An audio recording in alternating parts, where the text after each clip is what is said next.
L'âge légal de départ à la retraite à 60 ans. Je rappelle qu'aujourd'hui, d'après la récente loi Woerth-Fillon, c'est 62. Il y a quand même des contraintes. Il y a la crise et la dette, on en a beaucoup parlé depuis le début de cette émission. Il y a quand même ce que font nos voisins.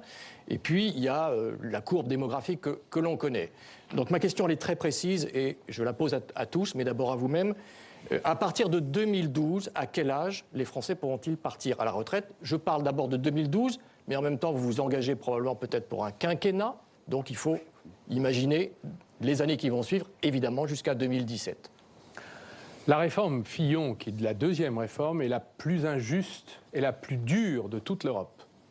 Il y a donc dans le projet socialiste qui nous a unis l'engagement de revenir à la retraite à 60 ans et de corriger, je les préciserai de cette manière, 3 injustices. La première concerne les travailleurs qui ont commencé jeunes et qui, arrivant à 62 ans, auront, dans la réforme Fillon, 43, 44, 45, peut-être 46 ans de cotisation, ce qui est une manière finalement de faire payer aux travailleurs les plus modestes le prix de cette réforme, alors qu'eux-mêmes ont une espérance de vie qui est plus faible que les cadres, par exemple. Donc cette injustice doit être corrigée, c'est le retour à 60 ans. Pardon, on abroge donc la loi qui existe aujourd'hui. Il ne s'agit pas seulement d'abroger, il s'agit de la remplacer par la disposition que je viens d'indiquer. On enlève cette loi, on en met une autre, non, pour être très clair. Donc il y a une nouvelle loi. Bien sûr. Deuxième élément, les femmes. Dans notre réforme Fillon, il y a l'obligation pour les femmes qui ont des carrières incomplètes d'aller jusqu'à 67 ans. C'est une injustice. On sait pourquoi les femmes interrompent leur carrière, parce qu'elles élèvent leurs enfants, elles ont des accidents de parcours. Il faut respecter la solidarité nationale et revenir au droit commun homme-femme. Troisième élément, qui n'est pas le moindre, c'est la pénibilité. Les critères de la pénibilité, les travailleurs exposés au froid, aux charges, au 3-8, eux-mêmes, alors que dans la première réforme Fillon en 2003, la promesse avait été faite que les partenaires sociaux trouveraient un accord plus favorable, il est nécessaire d'avoir une bonification de la solidarité nationale en direction de ceux qui sont plus exposés que d'autres à la dureté de leur métier. Jean-Michel Belet, je vais citer une phrase de votre voisin sur cette question-là. Manuel Valls a dit il y a quelques jours, il n'y aura pas de retour à 60 ans. Est-ce que vous pourriez partager, je dirais, ces propos? En l'occurrence, je suis d'accord avec mon voisin, même si je partage l'analyse d'Arnaud Montebourg quant à la réforme injuste qu'est la réforme Fillon. Et finalement, pour les mêmes raisons. Il est clair qu'elle frappe les handicapés, elle frappe les femmes qui, pour une raison ou une autre, ont dû interrompre leur cotisation, elle frappe les plus démunis, elle frappe toutes celles et tous ceux qui ont connu des accidents de la vie. C'est une réforme injuste, mais pour autant, nous ne reviendrons pas à 60 ans. Ça ne veut pas dire qu'il ne faille pas changer, puisqu'à partir du moment où je constate qu'il y a injustice, naturellement, le radical que je suis ne va pas dire « restons dans cette injustice » ou « encore améliorons, ai-je envie de dire, cette injustice ». Qu'est-ce que je propose? Je propose de conforter le système par répartition et de corriger les inégalités. Nous sommes attachés au système par répartition, tous ici. Et je propose donc d'aller vers une retraite par points, comme en Suède. Ça marche très bien. Vous pouvez retrouver les trimestres que vous avez perdus lors des aléas de la vie. Vous pouvez, si vous le souhaitez, continuer à travailler au-delà de l'âge légal. Mais en ce qui concerne la retraite, c'est un sujet très sensible pour l'ensemble de nos concitoyens. Gardons-nous de vaines promesses. Gardons-nous de laisser à penser que nous ne serions pas crédibles quant à ce que nous promettons. Enfin, et j'en termine, concernant les petites retraites, il faut en parler des petites retraites, parce que finalement, ils sont toujours les oubliés. Moi, je propose de porter progressivement le minimum vieillesse à 80% du SMIC, et y compris pour les retraités agriculteurs. Comment on finance, question simple, comment on finance Moi, je veux bien qu'on reprenne le débat du financement, mais, inlassablement, nous allons vous redire la même chose. C'est quand même de l'argent à trouver, il y a 100 milliards Belet. De niche fiscale, dont 53% sont, ce n'est pas moi qui le dis, c'est Bercy, complètement inutile. Il y a donc là 50 milliards de disponibles. Je crois que ces milliards doivent être consacrés à celles et ceux qui en ont besoin. Nous allons tout à l'heure parler de l'école, nous allons parler des hôpitaux, mais là déjà quand même la solidarité nationale, parce que les radicaux sont fondamentalement solidaires et solidaristes, doit jouer, et je répète donc qu'il faut porter progressivement le minimum vieillesse à 80% du SMIC. François Hollande, compte tenu quand même de ces contraintes, si on change donc la loi, j'ai regardé en 2015, c'est quand même 23 milliards d'euros à trouver. Question complémentaire, est-ce qu'on peut tout seul, quand on parle par exemple de convergence, Jean-Michel Bellet est fédéraliste, il l'a dit, on va évidemment regarder ce qui se passe par exemple en Allemagne. Je rappelle que pour les Allemands, en 2030, ça sera 67 ans. Est-ce qu'on peut faire une réforme comme celle-là tout seul? Alors, je vais être très précis, parce qu'il y a des millions de Français qui sont concernés et qu'ils attendent d'un nouveau président qu'il puisse revenir sur les injustices qui ont été ainsi démontrées. Si je suis dans cette situation, l'une des premières décisions qu'il faudra prendre, c'est de considérer que ceux ou celles qui ont fait leurs 41 années ou 41 années et demie de cotisation doivent pouvoir partir à 60 ans. Ce principe sera effectif. Et donc, de ce point de vue, la loi Fillon sera d'ores et déjà arrêtée dans ce processus qui a frappé, c'est vrai, ceux qui ont commencé tôt à travailler. Et c'est injuste. Ce sont précisément ceux-là qui ont l'espérance de vie la plus courte par rapport à d'autres. Ensuite, en 2013, puisque rendez-vous a été pris, et les partenaires sociaux dont il faut parler sur ces questions, parce que c'est avec les partenaires sociaux qu'il va falloir discuter et négocier, pas comme ça a été fait, ou plutôt pas fait, avec Nicolas Sarkozy. En 2013, nous aurons à remettre cette réforme dans le bon rail. Comment? Avec la notion de pénibilité, qui doit être la règle par rapport à ceux qui ont des métiers différents d'autres. Et deuxièmement, il va falloir traiter de la question des femmes qui ont été, c'est vrai, les grandes victimes de la réforme des retraites. Et puis, il va falloir chercher des financements. Parce qu'il faut aller chercher des financements, et vous les évoquez. Ces financements, eh bien, il y aura un changement des règles, notamment, ce ne sera pas les seuls salaires qui devront payer l'avenir des retraites, tout en étant extrêmement rigoureux sur le fait qu'il faut encore des cotisations sociales pour financer les retraites, puisque nous sommes dans un système de régime par répartition. Vous avez évoqué l'Allemagne. Oui, parce que vous avez dit tout à l'heure que vous allez aller voir si vous étiez élu, éventuellement Angela Merkel. Alors, qu'est-ce que vous allez lui dire, par exemple, sur la retraite? C'est François Fillon, surtout, qui a évoqué l'Allemagne. Oui, si elle vous dit, si on veut faire de la convergence, il faut peut-être que nos régimes sociaux, et par exemple l'âge de la retraite, soient un peu comparables. Mais il se trouve que d'abord, les structures de population en France et en Allemagne sont très différentes. Que Mme Merkel ou son successeur... Il y a un meilleur taux de natalité en France, exact. Aura des problèmes considérables à gérer, parce qu'il y a une natalité très faible. Il va y avoir même, non pas un vieillissement de la population, mais une diminution de la population.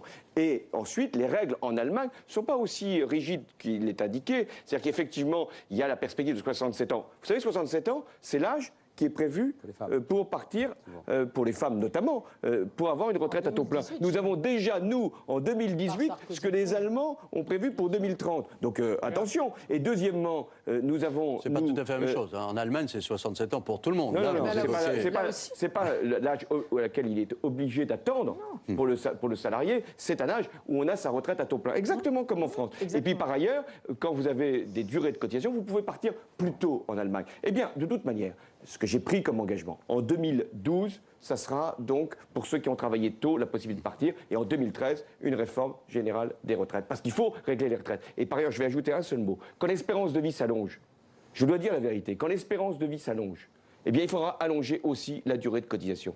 C'est un oui, mais alors, justement, on ne comprend plus très bien Martine Aubry.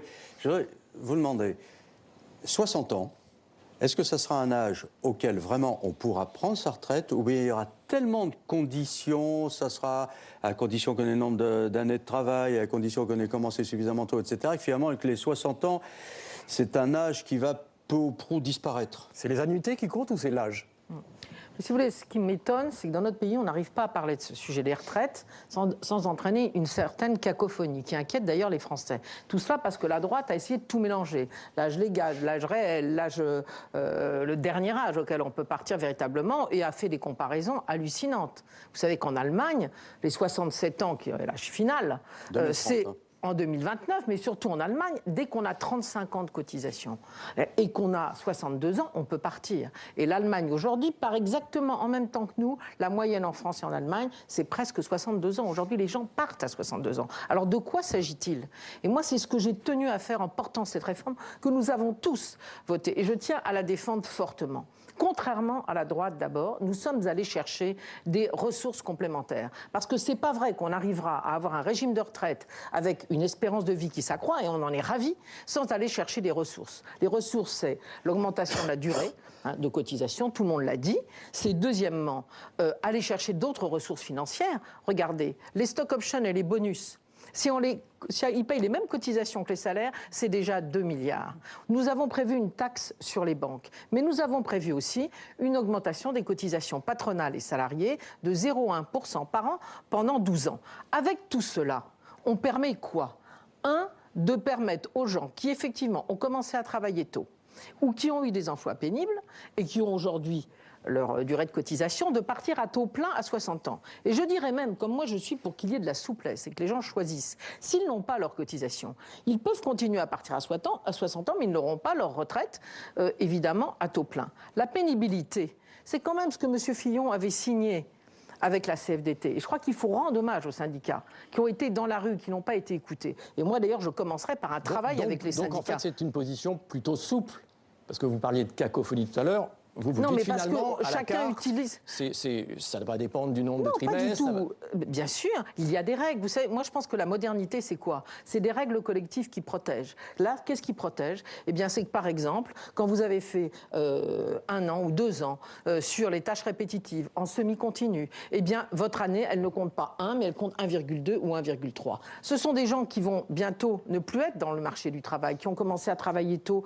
sur des emplois pénibles. Ils sont 3 millions dans les 10 ans qui viennent. Moi, vous savez, quand je vois des ouvriers qui me disent « Madame, on a déjà 41 ans, j'ai 59 ans, je dois attendre 62 ans, je vais tomber au RSA, j'ai travaillé toute ma vie. » C'est insupportable. Voilà. Et dernier point, parce que nous sommes allés chercher des ressources complémentaires, nous pouvons garantir les retraites. Ce que ne fait pas le gouvernement, qui est aussitôt mis en place sa réforme au 1er juillet, a changé les règles et a déjà ramené les 41 ans et demi en 2015. Voilà. Donc nous avons été clairs.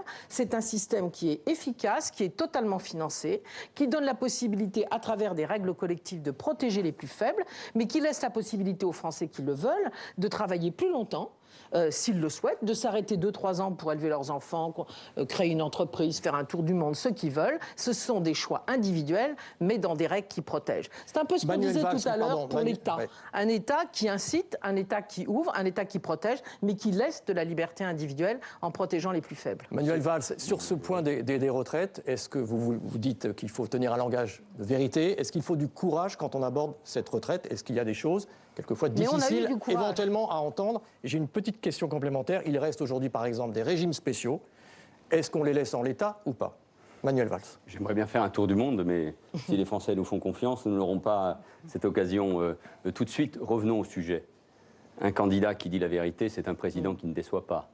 Et sur ce sujet-là, nous sommes au cœur d'un débat fondamental, et je vais vous répondre. Il y a évidemment les déficits publics, nous les avons évoqués longuement. Nous reviendrons sans doute sur la question de la santé. Les Français ont peur de la situation de l'hôpital et de ce qu'ils vivent. Et Arnaud a eu raison de souligner quelles sont les injustices que subissent les Français. Nous rencontrons tous des retraités de plus en plus pauvres, des hommes et des femmes à cause du chômage et des carrières hachées. Donc il faut évidemment se tourner vers eux. Mais la vérité oblige à dire, parce qu'il faut là être sans ambiguïté, que nous ne reviendrons pas à la retraite à 60 ans telle qu'elle a été instaurée en 1982. Il y a une vraie différence entre ce que vous venez d'entendre et votre discours. Je ne suis pas sûr qu'il y ait autant de différences que cela. Nous ne reviendrons. Pourquoi François Hollande l'a dit. Nous inscrivons dans notre projet le fait que nous acceptons la durée de cotisation telle que cela a été voté par le Parlement, avec l'objectif 41 annuités et demie. Mais nous cumulons, il est vrai, les deux injustices. Quelle est la solution? Revenir en arrière? Non. Transformer en profondeur notre système de retraite? Bien évidemment. Et être de gauche, c'est là où il y a parfois des différences entre nous. Non pas sur l'objectif, mais sur la méthode. C'est s'attaquer aux vraies inégalités. Les carrières hachées des femmes, incontestablement. La pénibilité face au froid, les travaux durs, l'amiante. Je rencontrais les dockers du Havre, ils sont exposés à l'amiante. Et donc, du coup, être de gauche, c'est lutter contre les vraies inégalités, les vraies injustices. Quand un ouvrier vit 7 à 10 ans de moins qu'un cadre, il y a là une vraie inégalité. Donc, il faut changer en profondeur notre système de retraite et aller vers un système par points, ou disons plus simplement les choses, à la carte, qui permettra à ceux qui ont des travaux durs, pénible et où l'espérance de vie est moindre que celle des autres, de partir plus tôt. Et à d'autres, de partir plus tard. Je veux rajouter un élément. Parce que brièvement, il a été le grand oublié des débats passés. François vient d'y faire allusion. Ce sont les partenaires sociaux. J'entends, et je n'échappe pas évidemment à cette critique, dans nos bouches dire la loi, l'État, nous allons faire, la volonté. Oui, mais il y a des partenaires sociaux. Je viens de dire que je réunirais d'abord les syndicats. S'il faut, voilà, nous sommes donc tous d'accord. S'il faut mobiliser la société sur un sujet qui mettra du temps. Jean-Michel parlait des Suédois. Ils ont mis plus de 10 ans pour faire la réforme à la carte. Ça nécessite du temps, de changer en profondeur l'ensemble de notre fiscalité. Mais là encore, pas d'ambiguïté. Je ne ferai pas croire aux Français que nous reviendrons à la retraite à 60 ans. Ségolène Royal, est-ce qu'il y a une urgence sur ce dossier? Si vous êtes demain présidente de la République, est-ce que, je dirais, dans les premières semaines, les premiers mois, par exemple, réunion du Parlement, session extraordinaire, est-ce que vous abrogez la loi Fillon-Woerth et pour voter une nouvelle loi tout de suite? Alors, avant le Parlement, il y a la réunion du Conseil des ministres. Exact. Et j'ai dit que le retour à la retraite à 60 ans serait inscrit au premier Conseil des ministres que je présiderai si les Français me font confiance. Pourquoi? Pour 3 raisons. D'abord parce que c'est une des réformes les plus injustes que les Français ont eu à subir. Ensuite parce que, rappelons-le, cette destruction du droit d'accès à la retraite a été demandée par les agences de notation, pour que la France, soi-disant, garde sa notation. Eh bien, moi, je n'accepte pas qu'il y ait comme ça une réduction des acquis sociaux qui frappe les plus fragiles et les plus démunis. Et c'est pourquoi je rendrai aux Français la retraite à 60 ans, sans décote, pour ceux qui ont leur durée de cotisation, et pour ceux qui n'ont pas leur durée de cotisation, avec des bonifications pour les années de travaux pénibles. Et quand le gouvernement nous a raconté qu'il n'était pas possible de prendre en compte les travaux pénibles, mais juste le handicap, parce qu'ils ont maintenu la retraite à 60 ans pour les salariés handicapés. Non, invalides. Mais tout, invalides, donc handicapés, oui. En revanche, tous les autres, tous ceux qui sont déjà extrêmement fatigués, les ouvriers du bâtiment, les ouvrières de l'agroalimentaire, les ouvrières du textile, ceux-là peuvent partir à 60 ans, mais avec une décote, même lorsqu'ils ont la durée de cotisation. Et c'est scandaleux, parce que ces salariés doivent pouvoir partir. Ce n'est pas une obligation, c'est une liberté. Eh bien, cette liberté sera rendue et nous remettrons à plat l'ensemble de la réforme des retraites avec les partenaires sociaux en intégrant ce qu'ils ont demandé, c'est-à-dire la pénibilité des tâches, la souffrance au travail, le fait de ne plus cumuler les 2 couperets, celui de l'âge et celui de la durée de cotisation, et enfin le rattrapage pour les femmes, car il y a eu un vrai scandale dans cette réforme. Aujourd'hui, le niveau de retraite des femmes est inférieur de 40% à celui des hommes, et la réforme va continuer à aggraver cet écart, c'est-à-dire qu'il y a des femmes qui auront travaillé pratiquement toute leur vie et qui vont pratiquement se retrouver en dessous du seuil de pauvreté. Et ça n'est pas tolérable dans un pays comme la France. Alors je vous propose de passer au thème suivant, qui est celui de la santé. Je vais me tourner quand même vers celui qui décidément n'arrive pas à parler, bien qu'il soit avocat, Arnaud Montebourg. Les plaidoiries, les meilleures sont les plus courtes, monsieur.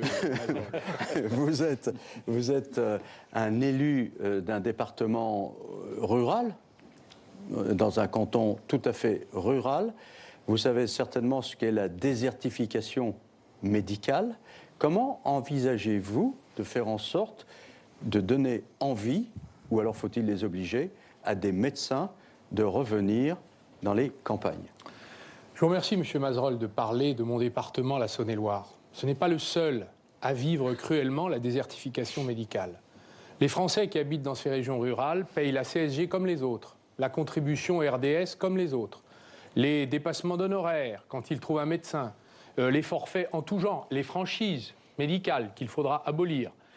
Partout, dans ces régions rurales, le gouvernement, malgré les demandes répétées des parlementaires de droite comme de gauche, lorsque j'ai fait partie de ceux qui ont déposé des amendements de nuit comme de jour à l'Assemblée nationale pour dire les médecins, maintenant, doivent, dans la mesure où ils sont payés par la sécurité sociale, doivent maintenant assumer la contrepartie de cela et aller dans les régions qui sont déficitaires. Comment vous les incitez?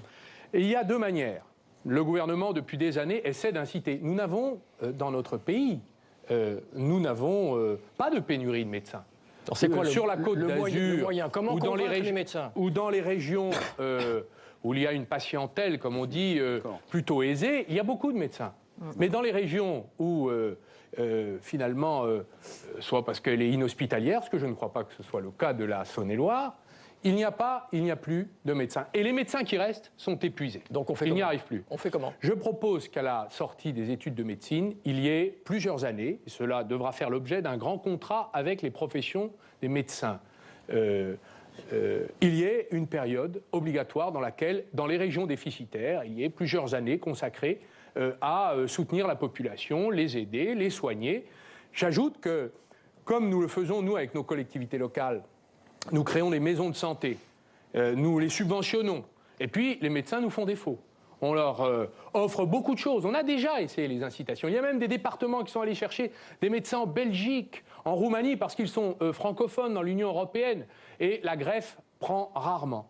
Et aujourd'hui, eh bien, on dit aux citoyens, à ces citoyens de seconde zone, dont nous prenons chaque jour la défense, faites le 15 et allez aux urgences. Et c'est là qu'on découvre ce qu'est devenu l'hôpital. On va en parler. Où on fait des économies. Mais non, parce que comme il n'y a pas de médecin, les citoyens vont aux urgences. Et là, aux urgences, à 4 h du matin, vous prenez votre voiture, votre enfant a une bronchiolite, et on n'est pas capable de le diagnostiquer au 15 téléphone. Et la conséquence de quoi? On arrive aux urgences où là, le personnel est submergé parce qu'ils n'ont plus de personnel. On fait des économies en tout et de bout de chandelle. Il ne faut pas faire d'économies dans un hôpital? Mais attendez, donc je veux terminer mon point de vue. Mais je veux terminer mon point de vue parce que j'ai encore le temps de le faire. Ça passe par la contrainte. Ça passe par un grand contrat dans lequel il y aura des obligations de service public. S'ils ne sont pas d'accord, la liberté, Arnaud Montebourg, si les médecins ne sont pas d'accord, la liberté d'établissement ne peut pas nuire à l'égalité des territoires et des citoyens de ce pays. Martine Aubry, sur l'hôpital, c'est un des gros postes et on sait que ça pèse dans les on ne peut pas parler de l'installation des médecins. Si, c'est tout à fait lié, comme le disait Arnaud Montebourg. Ah, d'accord. Mais quand même sur l'hôpital, parce que c'est vrai que ça a des conséquences, est-ce que par exemple il faut revenir sur la loi actuelle, la loi Bachelot? Est-ce que des fermetures d'hôpitaux, si vous êtes demain président de la République, est-ce que ça aura lieu ou pas? Écoutez, moi, j'ai été celle qui a redressé les comptes de la sécurité sociale, tout en faisant la couverture maladie universelle, sans augmenter les cotisations, et sans qu'on crée d'ailleurs les forfaits hospitaliers, etc., et sans baisser les prestations. Donc c'est une question que je connais bien, et on peut gérer sans demander toujours aux mêmes de payer. Voilà. C'est la raison pour laquelle le problème de santé est un problème global. J'ai fermé des lits d'hôpitaux. Vous n'avez eu aucune grève parce qu'on a considéré qu'à certains endroits, le faible nombre de malades entraînait des problèmes de sécurité et des problèmes de coût. Donc il pourrait y avoir de nouveau fermetures d'hôpitaux. Non mais attendez, aujourd'hui, c'est pas ce qui se passe. Aujourd'hui, on est allé fermer des maternités qui pose un énorme problème. On est en train de fermer un certain nombre d'hôpitaux, alors que par la loi Bachelot, qui demande qu'on gère l'hôpital comme une entreprise, moi qu'elle soit bien gérée, bien sûr, je suis présidente du plus grand hôpital de France. Donc des comptes à l'équilibre dans un hôpital, vous dites oui? Oui, à condition que l'État rembourse ce qu'il doit à tous les hôpitaux. Mais permettez-moi de vous dire, c'est un ensemble. Si l'hôpital aujourd'hui reçoit tous les cas, et souvent, je le dis pour ma région, le Nord-Pas-de-Calais, où nous n'avons qu'un seul CHRU, il y a des hommes et des femmes qui arrivent à quelques jours de la mort. Pourquoi? Parce qu'ils n'ont pas de médecin généraliste à leur côté. Parce que les spécialistes sont tous en dépassement d'honoraires et qu'ils n'ont pas de mutuelle et qu'ils ne peuvent pas y aller. Donc c'est un ensemble. C'est la raison pour laquelle, et moi je suis bien sûr entièrement d'accord avec ce qu'a dit Arnaud, les mesures incitatives, j'ai vu que François les avait proposées, ça ne marche pas. La Cour des comptes vient de le montrer. La droite l'a mis en place en 2005. Ça a coûté 20 millions d'euros par an. Ça n'a entraîné que 50 médecins installés à la fin des fins.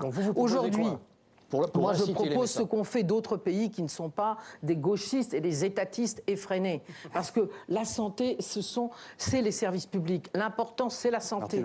Oui, mais d'accord, mais c'est important. Alors moi, je propose deux choses. En Allemagne, par exemple, en Autriche, au Québec, en Angleterre, en Suisse, on est allé contre la liberté d'installation totalement libre. Après, au bout de 5 ans, au bout de 10 ans, les médecins peuvent choisir. Donc, on va discuter, comme toujours. Moi, j'ai toujours discuté avec les syndicats, et notamment d'internes et de médecins. Mais quand même, que quand on sort jeune médecin, on vous demande, alors que les citoyens vous ont payé 10 à 12 ans d'études, et que la sécurité sociale va rendre solvable tous les clients qui rentrent chez vous, de passer 5 ou 10 ans dans des zones rurales ou dans des quartiers de nos villes où il n'y a plus de médecins, ça ne me paraissait pas aberrant. Il y a une autre possibilité, hein, c'est ce qu'ont fait les Allemands, il faudra qu'on en discute, c'est qu'il y ait des commissions, alors là c'est vraiment, vous allez me dire, c'est réglementaire, mais les Allemands l'ont fait, des commissions qui disent, eh bien vous pouvez pas vous installer là, il y a trop de médecins, c'est surpeuplé, voilà la liste où vous pouvez aller vous installer. C'est plus tout à fait la médecine libérale. Mais qu'est-ce que c'est la médecine? Vous avez énormément d'avance sur tout le monde, il va falloir qu'on arrête. Jean-Michel Bellay, vous êtes en effet en retard. Question simple, parce que j'imagine que vous voyez des médecins généralistes dans votre région. Une consultation à 23 € aujourd'hui pour un médecin généraliste. Est-ce que c'est bien?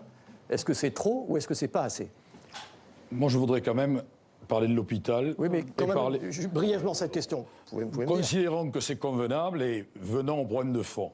Le problème de fond, il est celui des déserts médicaux et il est celui de l'hôpital. Moi, je suis pour l'abrogation de la loi Bachelot. Cette loi a porté atteinte à la notion de service public de santé en réduisant les hôpitaux à un rôle d'entreprise de santé. Les ARS, aujourd'hui, ont une approche comptable de la santé. Et d'ailleurs, parfois, au lieu d'aller les chercher et les recruter dans des spécialistes de la santé, on va recruter, y compris des directeurs de ressources humaines de grandes entreprises, voire de grandes surfaces. C'est dire la volonté du gouvernement de casser ce service public.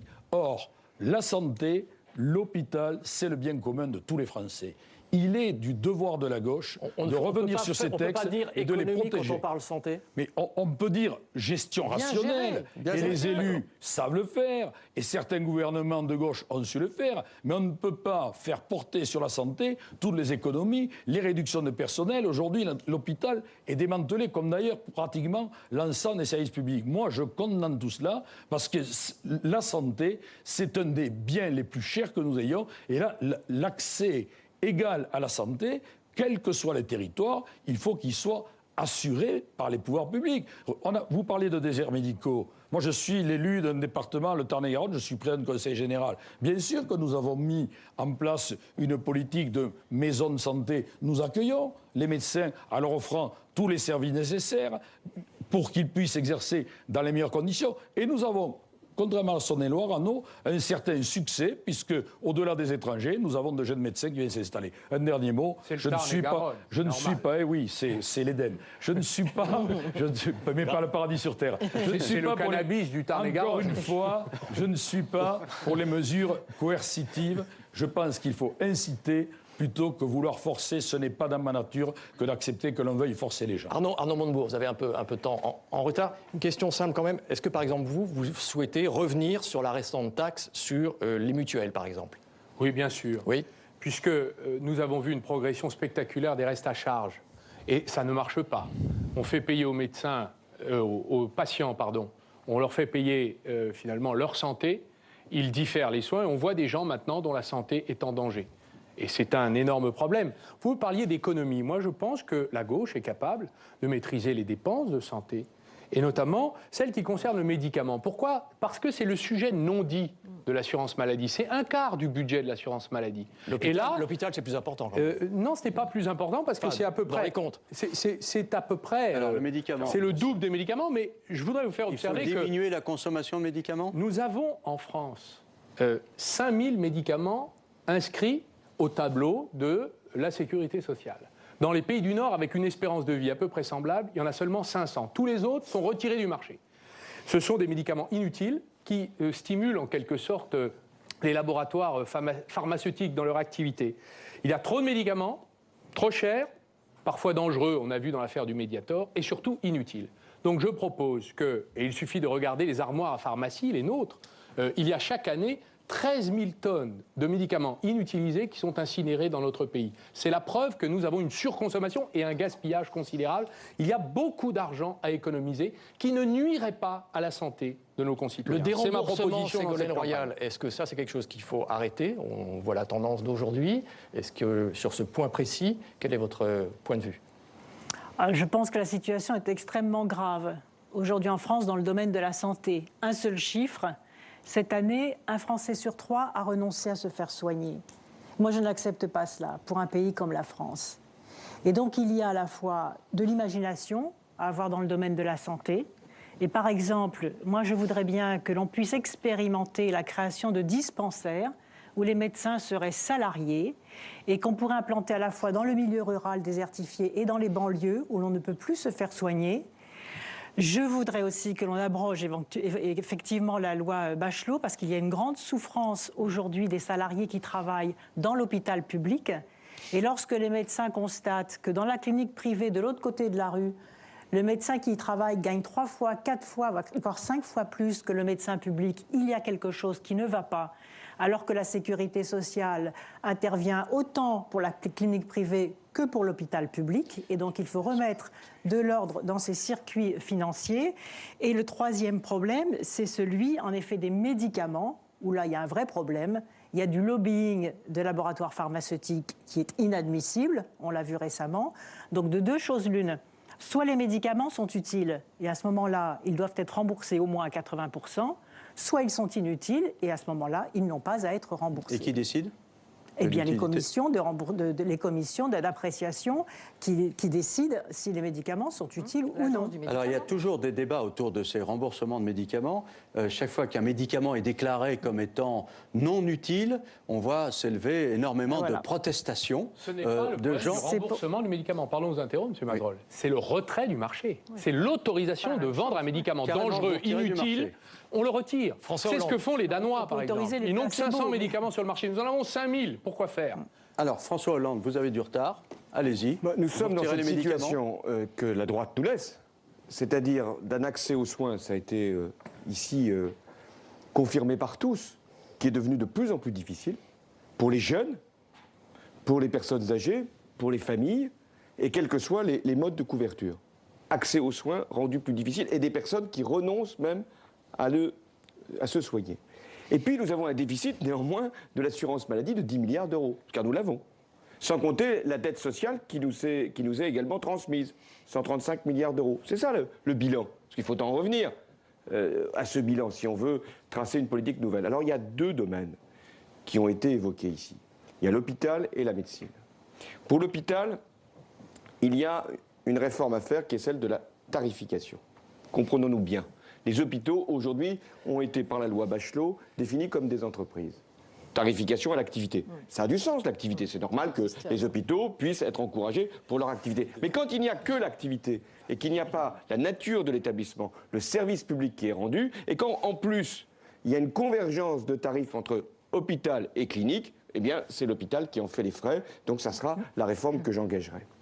Ensuite, il y a la médecine. Arnaud parlait de désertification milieu rural, je connais bien. Il n'y a pas que le milieu rural. Cette désertification, on la trouve dans les banlieues. Dans les quartiers. 60% des jeunes médecins ne veulent plus s'installer. Ils préfèrent une activité salariée. C'est ça le problème. On a des médecins qui sont des seniors, qui vont partir et qui ne seront pas remplacés. Qu'est-ce qu'on fait ? Les contraignants que Alors, vous avez... je vais y venir. Qu'est-ce qu'on fait ? D'abord, il faut parler des généralistes et après des spécialistes. Les généralistes, nous avons besoin de généralistes. Il faut encourager cette profession. Il ne faut pas la diaboliser, il faut l'encourager.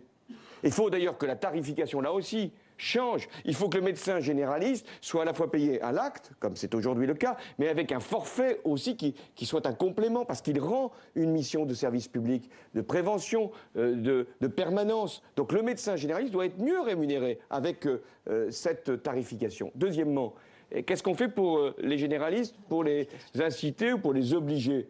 Enfin, franchement, vous pensez qu'aujourd'hui, on peut obliger quelqu'un qui a fait des études de dire vous allez dans la Corrèze. Tiens, la Corrèze. J'ai pris la Corrèze par hasard.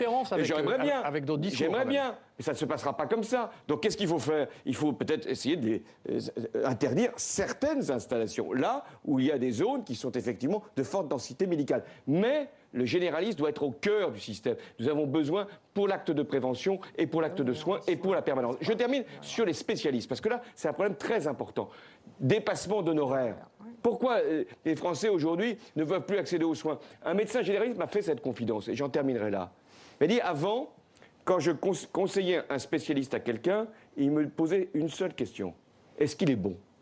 Et aujourd'hui, il ne me pose qu'une seule question, combien ça coûte ? Eh bien, si on ne met pas un terme au dépassement d'honoraires en les plafonnant, nous aurons un accès aux soins qui reculera dans notre pays. François Hollande, on a envie de donner la parole maintenant à Manuel Valls, qui représente un peu les banlieues. Hein. Vous êtes le maire d'une banlieue, une grande ville de banlieue, Évry.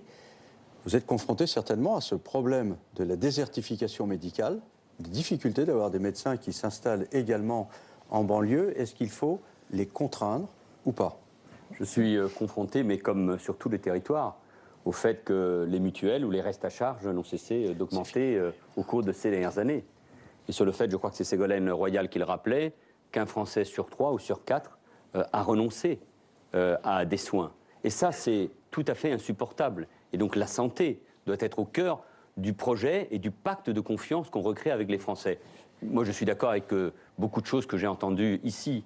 Il faut d'abord une grande politique de prévention. Parce que dans les déficits que nous constatons, c'est parce que la France, contrairement à d'autres pays, ne s'est pas engagée dans une grande politique de prévention. Il y a la politique du médicament. J'en dis pas plus. Arnaud a dit l'essentiel sur ce sujet-là et je crois que nous sommes tout à fait d'accord. Il y a une réforme des études de médecine à accomplir. Parce que le fait qu'il y ait un numerus clausus, c'est-à-dire qu'au fond, ne sort pas suffisamment de médecins, est tout à fait insupportable. Et le généraliste, il doit être au cœur du système. Mais je pense qu'on ne peut pas agir par la contrainte. Et aujourd'hui, les médecins qui sont face à un vrai désarroi, il faut créer une mobilisation, un pacte de confiance. Et je termine sur l'essentiel, l'hôpital.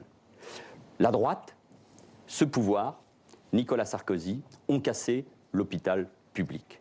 Et si nous devons faire quelque chose, c'est de restaurer l'hôpital public.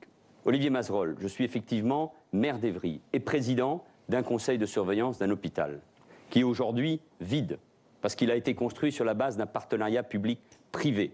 Aujourd'hui, l'État, il doit ouvrir dans quelques mois seulement, a davantage privilégié les intérêts à travers ce dispositif de partenariat public-privé d'un grand groupe, le groupe Eiffage, et n'a pas privilégié les intérêts de l'hôpital public. Donc nous devons affirmer que l'hôpital public, qui doit être bien géré, qui doit être restructuré, il peut y avoir effectivement des restructurations d'hôpitaux, mais ça doit être le cœur de notre dispositif de santé. L'hôpital public qui aujourd'hui, non seulement est en voie de privatisation parce que on a privilégié les intérêts d'un certain nombre de cliniques et de groupes pharmaceutiques et de groupes privés qui gèrent les cliniques qui sont liés au pouvoir. Donc l'hôpital public doit être au cœur, avec le généraliste, d'un projet en matière de santé. Alors, je peux merci. dire juste une phrase. Vous êtes très en avance. Oui, Martine, mais une phrase pour qu'on ait terminé. Oui. L'hôpital public, parce que je suis d'accord avec tout ce qui vient d'être dit. Cette fois-ci, c'est Martine qui fait la synthèse. Non, non, je ne fais pas la synthèse, je rajoute juste un point, on est d'accord. Hein, je regarde, c'est le médecin généraliste dans la médecine libérale, il faut d'ailleurs qu'ils aient un internat et qu'ils soient financés mieux, et c'est l'hôpital. Mais on n'a pas dit un mot de la recherche, c'est que la grande excellence du système de soins français, c'est l'hôpital public à cause de la recherche.